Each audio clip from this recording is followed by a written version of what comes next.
сіздің иығыңыз ауыратын болса, көтертпей жататын болса, оның жиі кездесетін 3 түрлі себебі бар. Біріншісі осы иық буынында қабыну процесінің пайда болуы.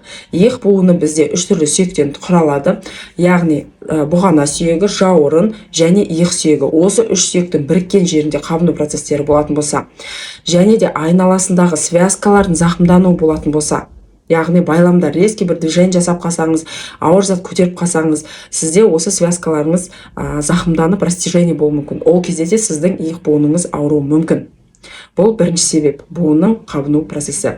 Екінші себебі ол нерв талшықтарының зақымдануы. Яғни біздің иығымызға келетін нерв талшықтары зақымданатын болса, одан да сіздің иығыңыз ауырып көтертпей қалуы мүмкін. Үшінші себебі ол бұлшықетте проблема болатын болса, яғни сіздің мынау иық буыныңызды құрайтын бұлшықеттер, яғни жауырынның тұсында осы 3 түрлі сүйекті айттым болса, оның айналасында бұлшықеттерде миозит деген болады, яғни зақымдану процестері болатын болса, онда сіздің иығыңыз ауыруы мүмкін. Сондықтан сіз не істейсіз? Анализ тапсырасыз, С-реактивный белок, бруцеллез, ревматизм және жалпы қан анализін тапсырыңыз. Егер бұл анализдер барлығы таза болатын болса, онда это хорошо, терапевттен жаңағыдай назначение алсаңыз болады. Егер қандай да бір неврологический проблема болатын болса, невропатологтың консультациясын аласыз, буында проблема болатын болса, ревматологтың консультациясын аласыз.